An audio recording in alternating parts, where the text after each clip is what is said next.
Education President Nicole Neely, along with Fairfax County, Virginia dad. He's a parental rights advocate. He's Terry Schilling. Terry pulled all of his 6 children out of public school in Virginia. First to you, Nicole, what's your reaction to Weingarten's testimony today? She's not apologizing for school shutdowns. I mean, my reaction is we should call Nita Jankovich. She accepted no responsibility, huge amount of disinformation, trying to pretend that she cares about children, a lot of virtue signaling. Whereas we know the role that she played, that she worked hand in glove to keep schools closed while she and her union shook down the American taxpayers for billions of dollars. Inexcusable. What do you think, Terry? Well, look, the American Federation of Teachers spends over $200 million a year on public relations campaigns and government lobbying, and it's absolutely disgusting. Parents can't compete with that. That's what we're up against, and we really need to come in and do some union reform. This American Federation of Teachers, by the way, it doesn't just represent teachers. It represents half of all education bureaucrats in this country. It's disgusting, and parents are at a big disadvantage in fighting back. So what Terry just said, Nicole, I mean, the reports coming in, the teachers union chief was accused of working to change the language on the CDC's school reopening guidance, keeping schools shut. And that experts are saying that the science never justified that.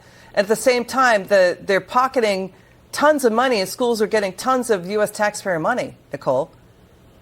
Well, we were told that absolutely we had to pass these rescue plans because that was going to keep schools, that was going to get schools open. It was going to be used for air purifiers, for masks, for sanitation. None of that happened. Most of the money has not been spent. And of that has, it's actually gone to Democrats' pet projects, social emotional learning, sort of critical race theory, DEI initiatives. And so at the end of the day, this was just a shakedown. And it's despicable because, as we know, inflation is a record high. So this hurt our children, and it continues to hurt American taxpayers. Terry, this news coming in, Loudoun County Public Schools in Virginia now plans to spend $11 million in taxpayer money to build new gender-neutral bathrooms in 2 high schools next fall.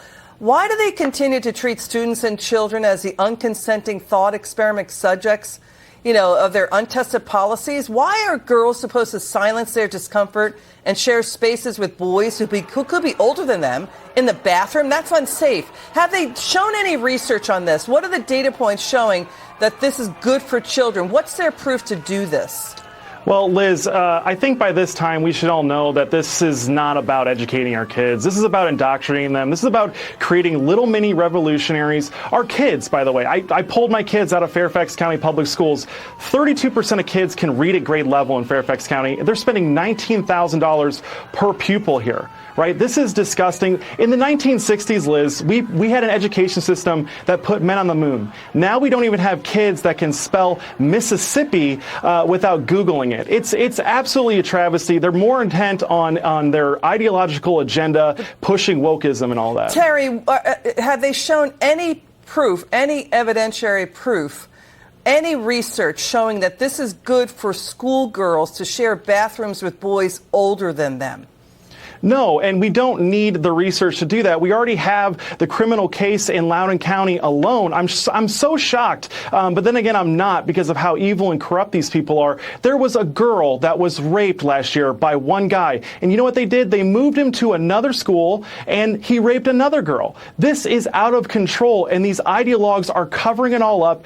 People need to go to jail, Liz. This is causing so much damage, and our kids aren't learning. There's no benefit to any of this garbage. Yeah, these people should be fired from these school boards. It's still going on. Nicole, what do you think? I mean, school shutdowns that the teachers union chief did advocate, even though she said later on she was against them. The shutdowns have been blamed for a lot of crazy policies like this, Nicole. And now you got like more than 24 states limiting the emergency powers of governors and elected officials in pandemics. What do you think of what Terry was just talking about?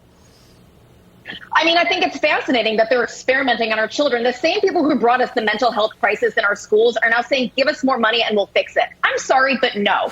The fact that Loudoun County is spending $11 million on 2 bathrooms, the Department of Education has said that to implement their forthcoming Title IX sports rule, which would force all the schools across the country to integrate their bathrooms and locker rooms, the Department of Education said it will only cost $34 million total over 10 years. That's impossible. We are being gaslit. They are lying to us, and we must protect our children. Nicole Neely, Terry Schilling, thanks for coming on tonight. It's good to see you.